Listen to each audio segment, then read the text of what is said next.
Welcome to Unseth Pottery. I am Kim, and together with my husband Todd, we do pottery full time. Well, I've decided to do a vlog. I've watched other people do vlogs and they're quite fun, and I thought, well, I could take you along for a week in our studio and just show you what we do. We'll see if it ends up being a week, but I will try. So today I had company, so I didn't start right away, and have made 9 mugs. Right now I'm just sitting here waiting while my pug mill mixes up because we are out of clay. This dirty beast is our pug mill. I really need to clean it, but it just gets sloppy from adding clay to it. We got this. It's a Peter Pugger VM60, I believe. It's really large. It holds 120 pounds of clay, but I find that what I pug through here, I use up in a day usually. So I add new clay, and I also add clay from my reclaim bucket. If I add a bunch of clay from the reclaim bucket, I also have to add the powdered form of the clay. So you can buy your clay body, you can buy the same clay body in just a dry mix. So you just add your clay to the hopper. So this is a pretty good consistency, and I've been mixing it for a while. So I think I'm ready to start pugging it. Turn the vacuum on. So you wait till your gauge shows that your pressure is stopped going up. Stays consistent in one place. So right now I have it set to just mixing. So now that the pressure is staying consistent, I stop it, leave the vacuum on, and switch it to pug. I'll just take that off.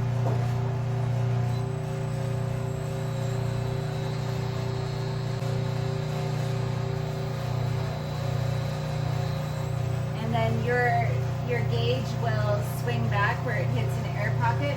I stop it and switch it back to mix. I have it set for pug.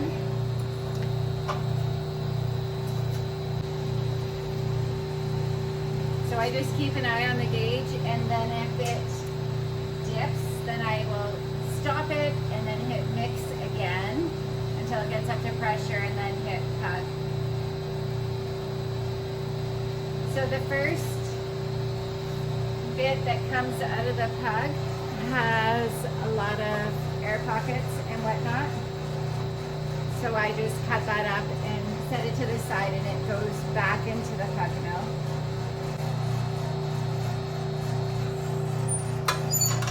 So when the clay comes out of the pug mill, it is like butter. It is so nice to throw it. And then I just store all my clay in a bucket with a plaster bottom so it stays moist. And that way if I don't use it all up in a day, it's still good the next day or even a week or two later. So then after pugging everything, I just add the clay that I took off at the beginning to the pug mill, and then all the clay I took out of the reservoir or trap.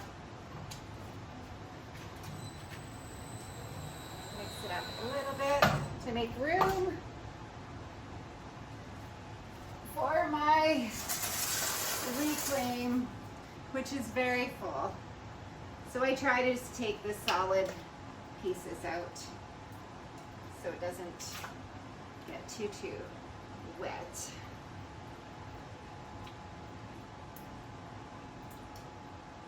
This is why this is so dirty. It is lunchtime, but I want to quickly brew a few more mugs.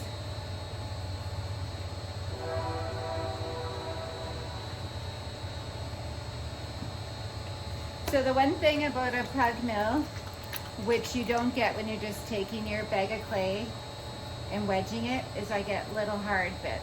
So the pug mill is really very good, but it doesn't get and break down all the hard pieces of clay. So when I am coning it, I'm feeling to see if I can feel any hard bits.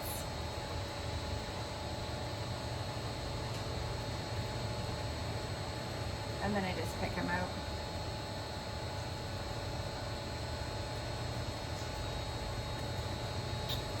It actually feels pretty good. But yeah, I wish I could figure out how to mix it. I think as long as you're adding reclaimed clay, you're always gonna have that, but I know other people don't.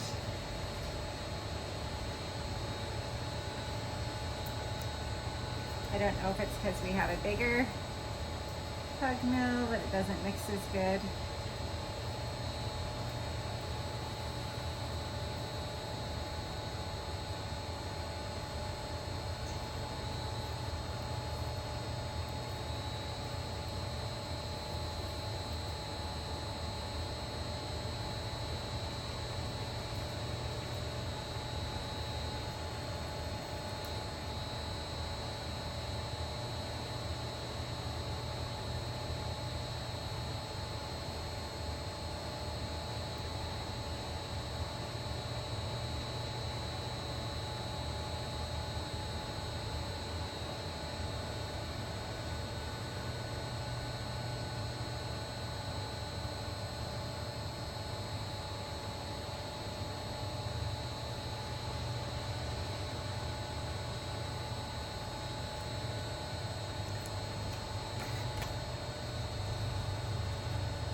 So I like to trim my pieces when they're on the wheel at this stage, just to save that extra step. So I have this tool that just works great. I can't link it because I bought it probably 10 years ago now, and they don't make them anymore. It's just stainless steel and has a point. And I have the other one that you can buy, and I just always go back to this one.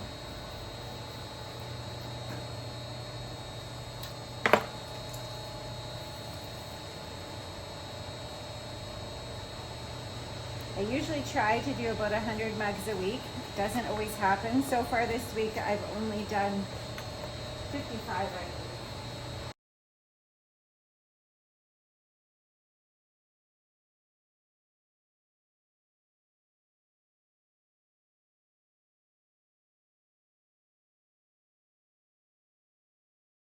All right, lunchtime.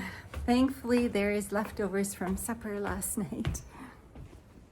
Ate steak on the smoker last night, and then all those vegetables are vegetables from our garden. So everything was from our garden. Even the milk that I put in the mashed potatoes was from the cream was from our cow. All right, welcome to my packing room. It's very squishy in here. Gotta quickly pack an order so Todd can take it. Oops. So Todd can take it to the post office when he goes. So I normally pack with biodegradable packing peanuts, but I had a lady come in this week from the veterinarian clinic, and she had a whole bunch of bubbles for me. So I am going to use those up. I like it when people from the community come in and bring packing supplies, but it makes my little packing area tiny. So someone had, oh, I shouldn't have used this paper. Someone had brought me a bunch of paper, and then the lady came and brought 3 big boxes of bubble wrap.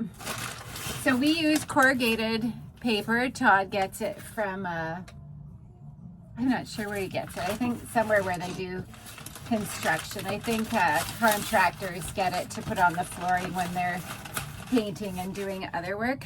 So Todd takes the table saw and cuts it into 5.5 inch sections for me, and then just protects the mug perfectly. I very rarely have anything break.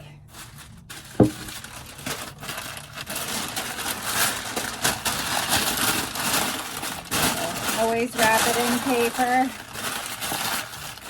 I probably could put it in just like this because that's pretty well padded, but this just gives a little extra security. So I think the big roll of cardboard costs $200 or $300, but we have been using, we're down to the last 2 or 3 rolls, and it's been just about a year since we got it. All right, and then I'll put one more on the top. See if I can get it closed. That's pretty packed. And then in each order, we put a little thank you card with instructions. Oh, this is gonna be too much. I gotta cut it in half.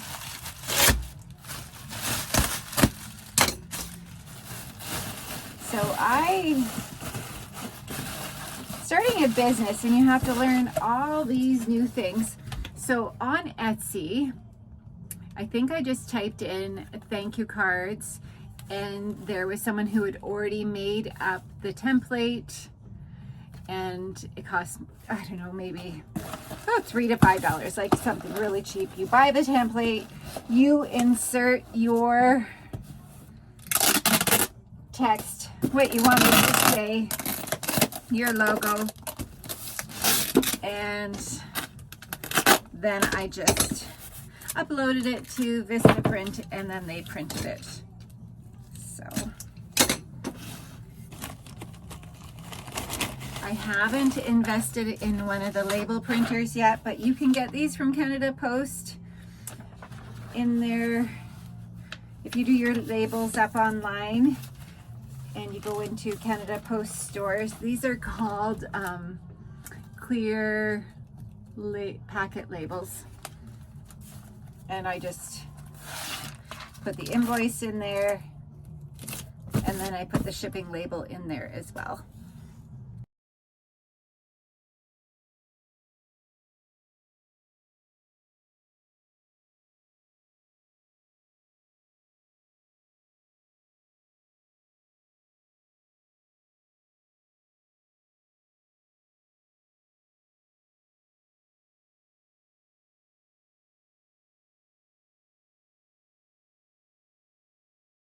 I got 48 mugs made today. I'll regret that tomorrow when I have to put handles on.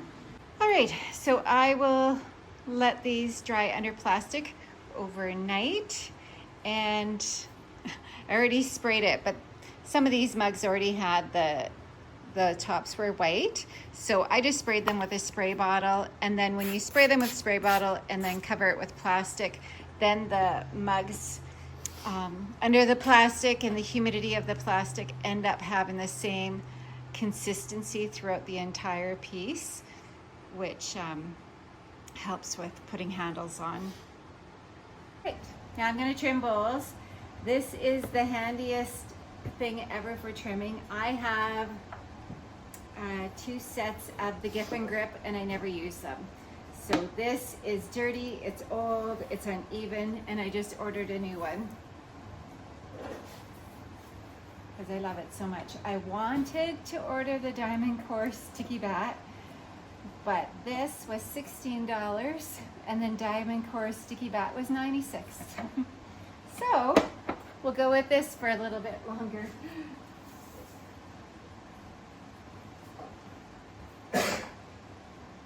So I drew some Sharpie markers on here, which you're not going to be able to see, but it kind of helps you line it up for the beginning.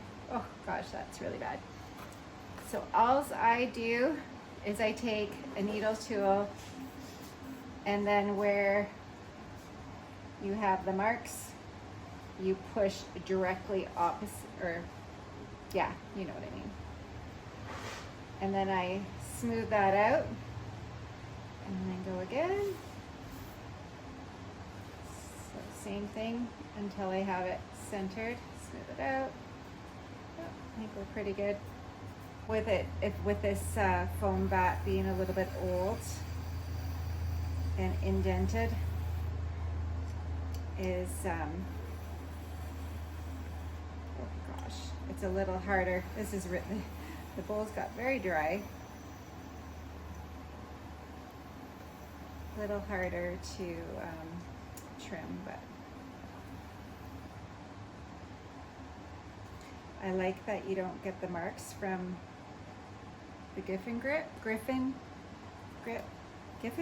Yeah, Giffen grip. On the inside of your bowl.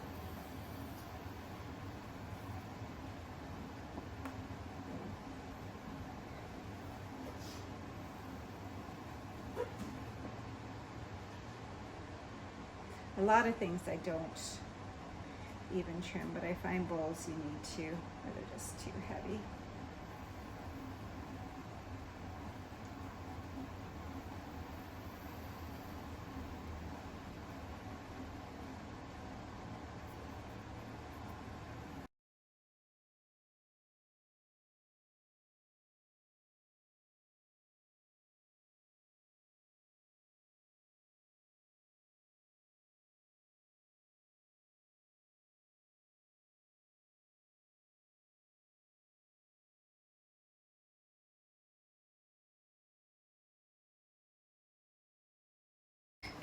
So there's a little bit of cornstarch and my stamp.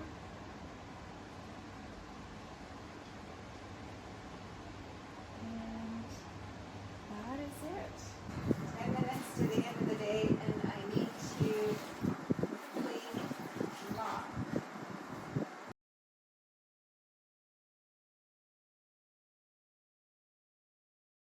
All right, not a perfect clean. I would have liked to wipe down all the counters, but tomorrow is another day. All right, I just have to start the bisque kiln and then I can go. All right, we're just doing a bisque kiln, which is very simple to start. You just go cone fire, preheat 0, nothing in here is wet, and I do cone 04 for bisque, and I go slow and no hold. And yep, just start. And it's going. Good morning, back in the studio today. I need to put handles on those 45 mugs. If I have time, I will glaze. All right, here are our mugs. Perfect consistency to put handles on. Firm, so they're not gonna squish, and not dry. All right, so we're doing mugs. I just cut them off the batt.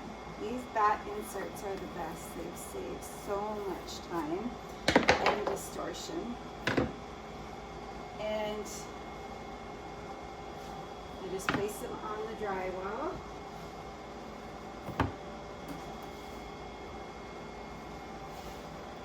I will show you what I do. Oh, goodness. Hopefully that picks up. So I wipe the bottoms, and then I just wipe the rim.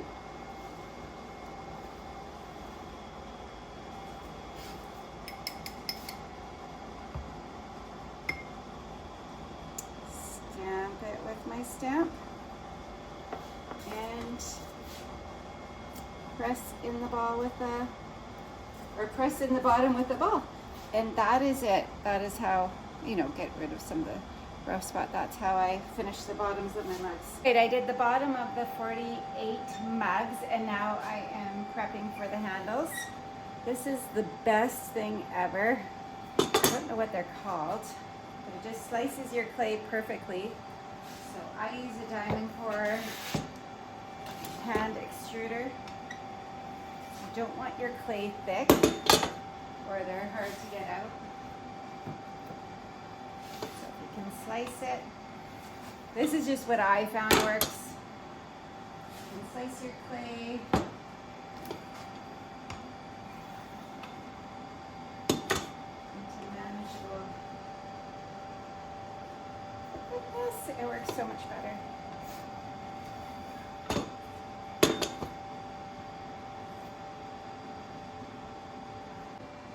All right, this is the hand extruder that I have. I will look up what it's called and link it. Now, I have found the best way to do it. I'll bring it closer.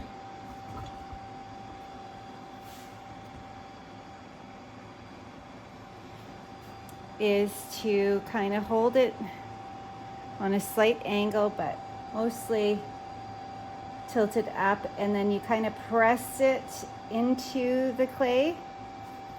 So I'm pressing down, and then it works perfect. But it took a bit of time to get the hang of it, for sure. And then sometimes I just pull back the one side so it doesn't stick.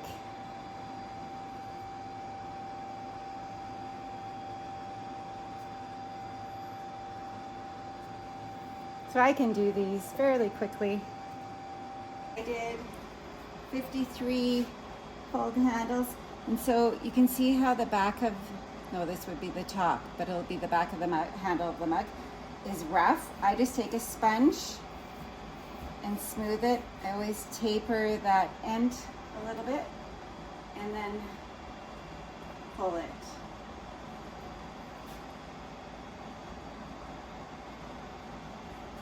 Put it on my drywall.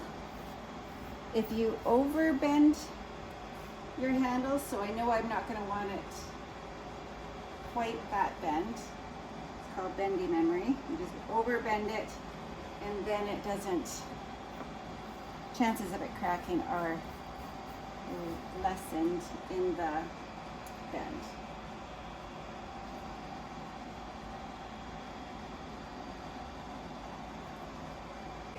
I had a visitor, so I couldn't show you the first few mugs that I put handles on.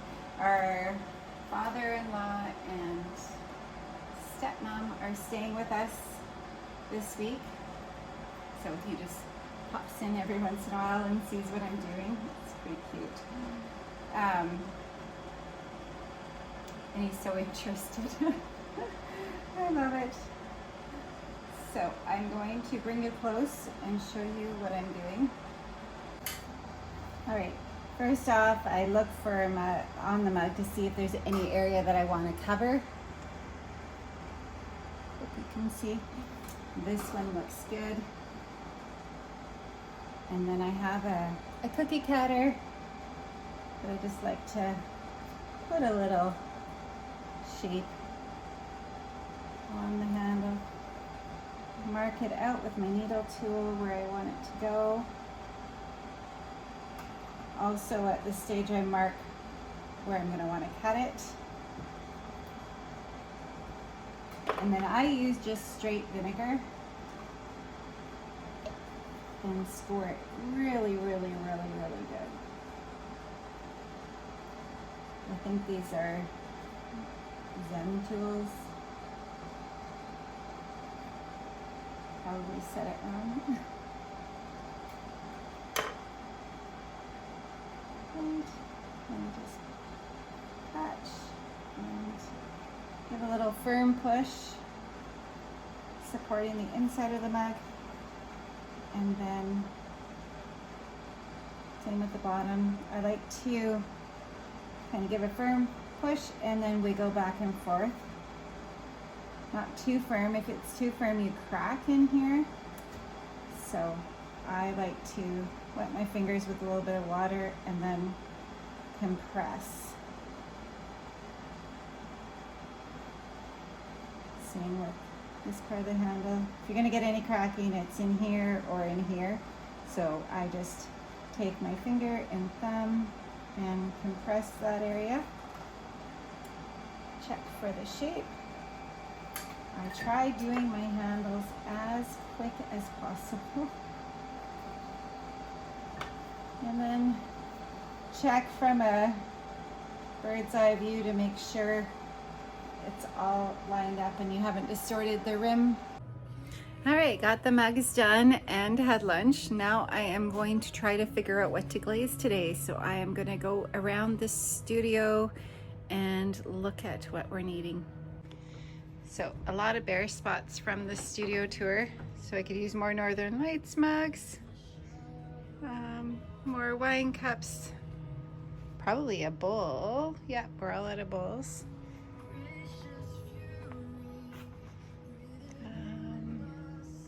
Don't have, oh, one mug in the Purple Rain. Could do more of the Smoky Merlot mugs, wine cups. And more of this glaze. Yeah. I've been having people ask me for the chocolate macchiato, so I will do that. I got a phone call and then I got a customer. In the meantime, I did make a list of everything that can be replaced or restocked in the studio. So yeah, that'll keep me busy. First thing I do with the mint chip combination is do one coat of honey flux. Always do a wavy pattern around.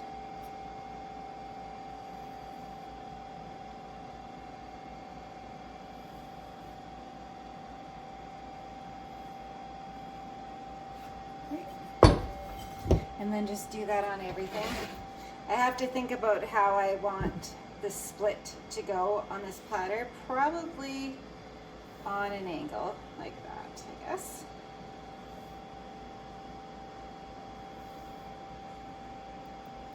And I will do one coat of light flux. So they're very similar glaze products. So I just use the same brush. So I use my light flux for pieces that don't have any, that don't use winter wood. So I usually have 2 light flux jars going at the same time, and when I put other colors on there, just so I remember.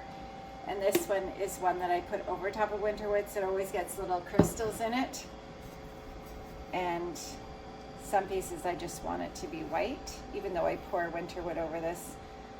I don't want white crystals, or I didn't want crystals up where the green is. So I use the other jar.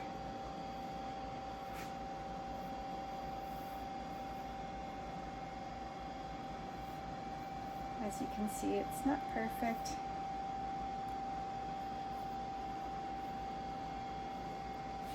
Right. I am going to pour my spearmint. So I get all this glaze from the buckets on top of them. So I always want to make sure I don't turn it over so that the little bits fall into my glaze. So I stir up all my glazes with a toilet brush. Works great. So stir it and then stir it a little bit more. Stir it till you think it's good and then do a little bit more. That's what I do. All right. And then I just pour it.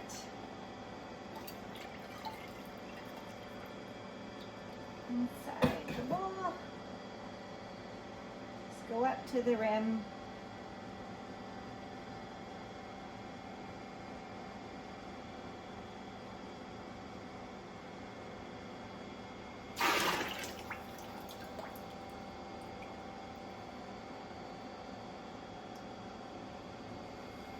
going to glaze the winter wood. I have a bunch of crystals. Sometimes I just leave measuring cups with the glaze. And this is one of them.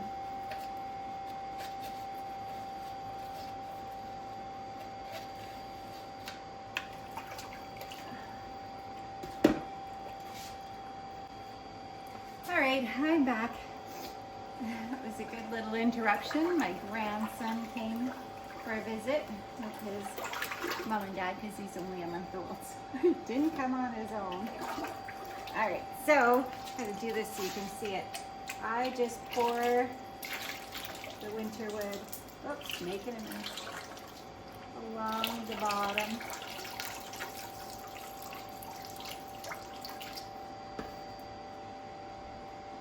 Ooh, I really made a mess.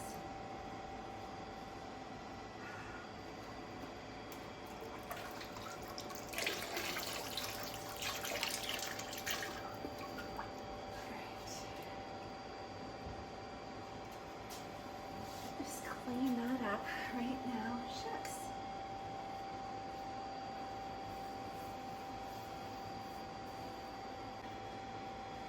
So give it another stir.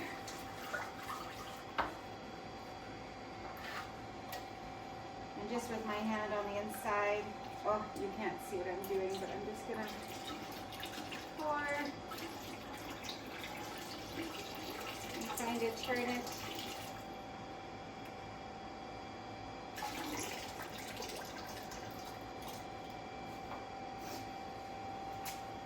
Do that with the dessert plates, just where it doesn't fill into the pattern. Just take your finger and it just puts a little bit of powdered glaze into those holes. It's just where you see a hole. Sometimes in that texture it just doesn't go into the crevices. I find it matters with winter wood, but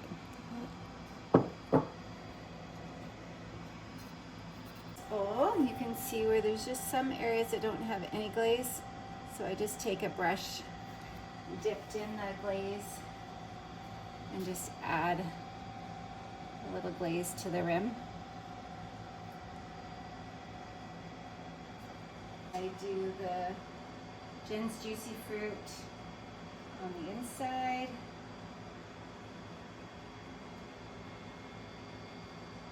And then I also go in and do it on the outside of the bowl. It looks like that. All right, after I finished those, I remembered I wanted to do a soap dispenser and some candles in that same glaze combination. So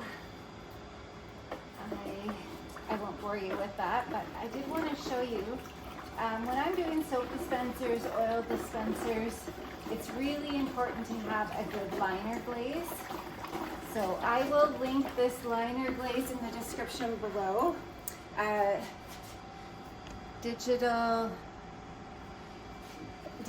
Fire produced this glaze, so I have found it doesn't leak or craze at all. It's the same glaze that I add my colorants to when I want to.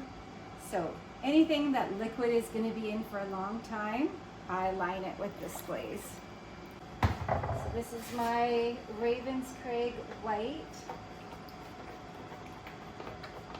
It is kind of a creamy color white, which I like for these decals.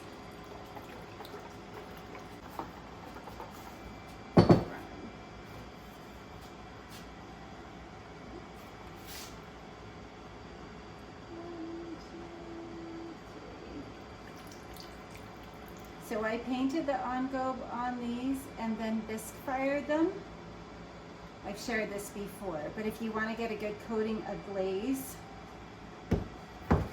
you want to bisque fire it if you're dipping. have problems with this, but if I am doing a if I'm doing a dipping glaze, sometimes I will get where it kind of crawls in the handle area. I find if I just take a paintbrush and paint in the handle area first, I don't have that problem. So I do this for all my dipping glazes.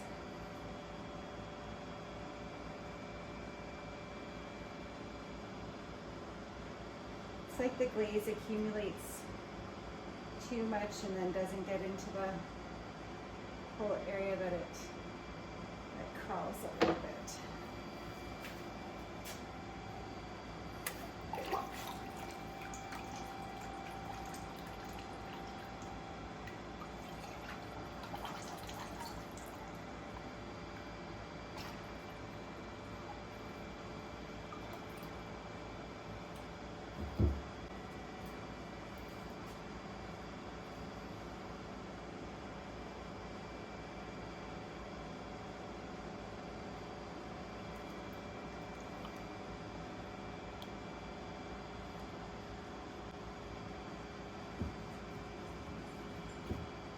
When I'm doing my decals, I don't want the glaze to go all the way to the bottom. I like the look of it just kind of coming to about here.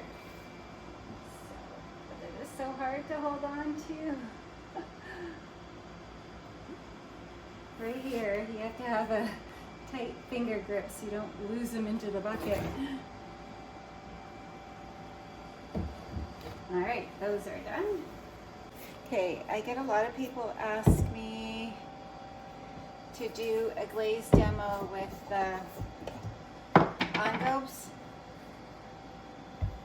So I usually give it a little stir. I always start with the bottom. You just want to do an even coat because it's basically clay. If it's lumpy, it's not going to level out in the firing.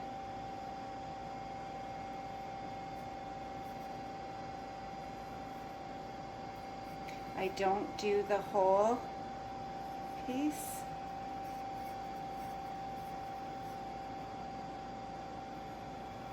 Just where I'm going to have the raw clay.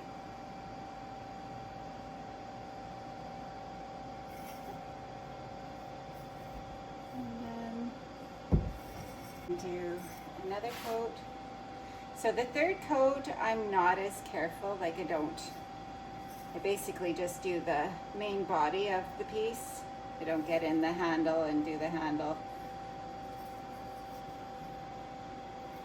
This is the second coat.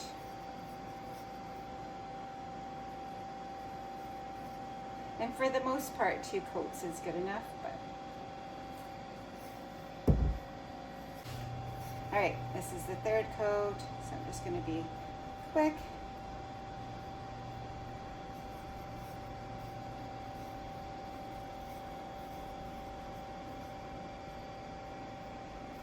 And done. I am going to do 2 coats of honey flex. But I am not going to bore you with watching all of that.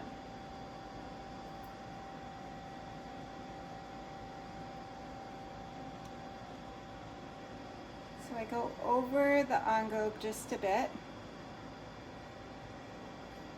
and then I always go and do the rim.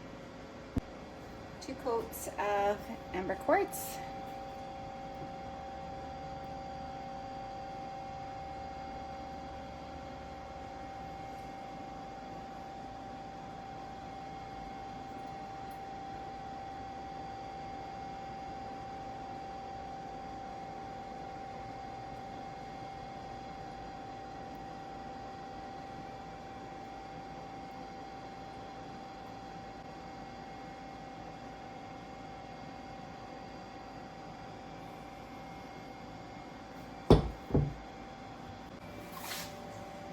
Now I am going to pour some white glaze in the middle. I do this before I do the sandstone so I don't get chunks in my white glaze. I also want to do a glaze experiment with this white opal. So I make sure that glaze isn't dripping because I don't want to get it on the engobe.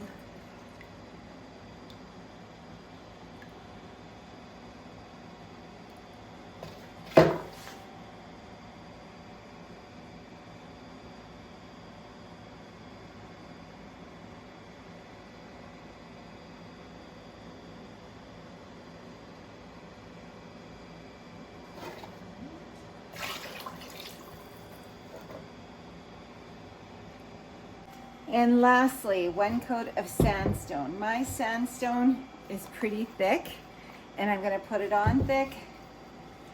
So I'm just gonna do 1 coat, stir it up good.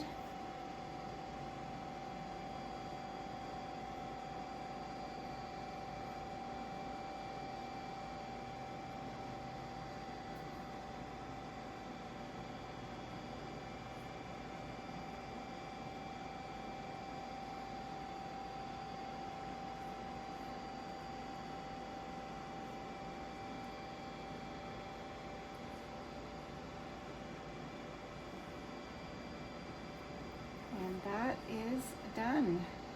All right, that is it for today. 8 hours later, let me show you what we did. So we glazed all of these pieces, put handles on all of these mugs. So overall, that was a pretty productive day. Now we're going out for supper to a fancy restaurant. So I need to clean up. Have a good night. So today, cheers. Still have company, but they're leaving this morning. I don't know what Todd's gonna do, but I'm going to be glazing to get the kiln loaded, and then I want to make some more mugs. So that's the plan. I am glazing some woodland berry. This glaze is basically done. So for woodland berry, I always do fire brick red first. I do a coat along the edge. If I was just doing a mug, I would only do it on the outside edge. But because I want it to run on the inside, I will do the same on the inside that I do on the outside.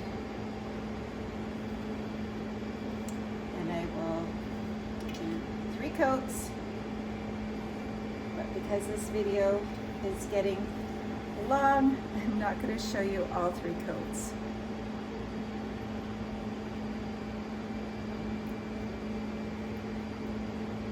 But yeah, so I will just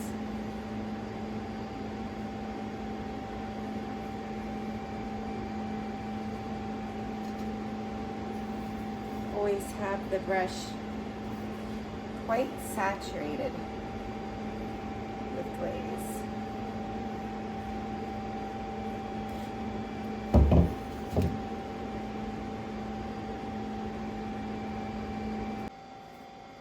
And then I'm going to pour the winter wood over top of the 3 coats of fire brick red. You know what, I'm going to do the inside first. So I'm pouring because if I dip, winter wood can tend to get a lot of crystals. I feel I can just go faster by pouring and then do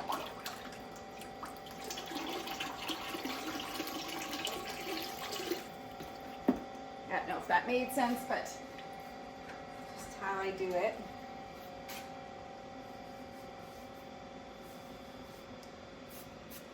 I'm gonna let that dry.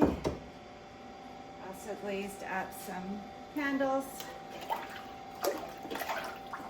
So instead of using the toilet brush each time, I just kind of swirl it around with my measuring cup.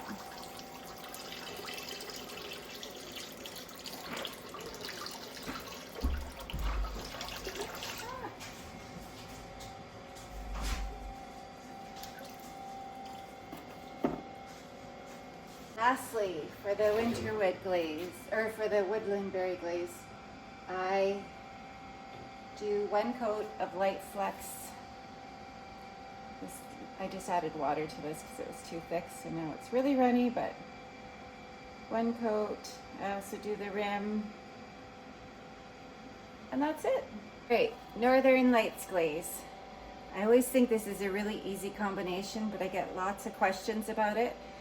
3 coats of obsidian, and now I'm just gonna take seaweed, and I just go like this. Someone asked me how I get the blue in my Northern Lights. I'm not exactly sure.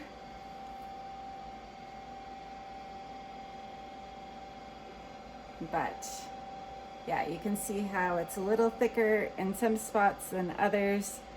And then I'll go over it a second and a third time, but I won't go exactly where I was before. I'll go like just above it or just below it to give variations of the look. So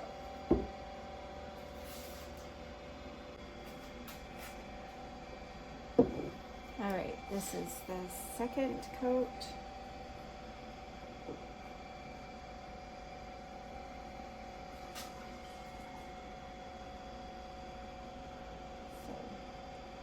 Just a little different.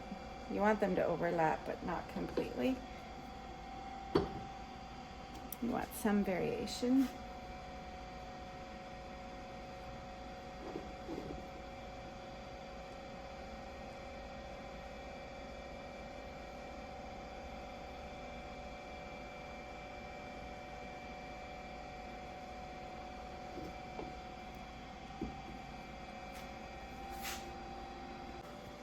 And the 3rd coat. Oops.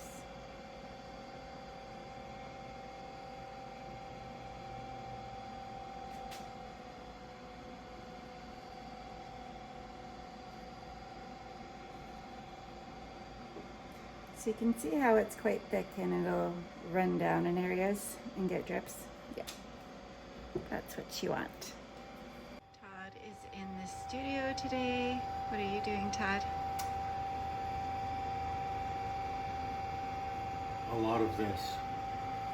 This is how we prepare our pieces for the bisque kiln. We try to keep the dust down in our studio, so unless sometimes around the handles you have to sand a little bit, but for the most part we do a wet sanding, and it works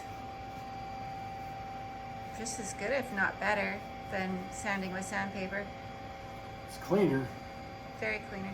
And then it gets rid of all the little rough bits from when I put the handle on. Yeah, like that. All the throwing lines. No, don't get rid of the throwing lines. Well, the thick ones. And then, yeah, he has a lot. That'll fill the bisque kiln for sure. I should have recorded filling the bisque or the glaze kiln, but I did not. Anyways, I'm gonna start the glaze firing. So you hit ramp hold. This is already programmed into my kiln, but we'll still go through it as if you were programming it. So program 1, there's 5 segments, or 4 segments. Okay, 108. So if this wasn't already in here, you would type in 108 and then press enter. Up to the temperature of 220. So you type in 220, enter. And then you would, for the first hold, you would type in 60, enter. And then 350, enter. To the temperature of 2090, enter. And then you type in 15 for the hold. And then 108 temperature. That's your speed to get to 2190. So you type in 2190, enter. Hold. I do 8 minutes to get it to a cone 6. Enter. Now you want to drop your temperature really fast, so it's dropping at 999 per hour. Enter to 2090. Enter, and you're holding it. I hold it for 35 minutes. And then there, now we're ready to go. So hit start. I made all these mugs after loading the glaze kiln, and I glazed a few more things. I didn't video doing this because we already did that on day one, so I didn't want to repeat. Well, I originally said I would do a week in the pottery studio. That would be a really long video, so I think I'm going to end it after 3 days. Thank you for everyone who watched to the end, and let me know if you like this. It was a lot of work to remember to record every day, but I might do it again in maybe around the crazy Christmas rush. No, just kidding. But let me know if you liked it. Leave a comment and like and subscribe if you haven't already.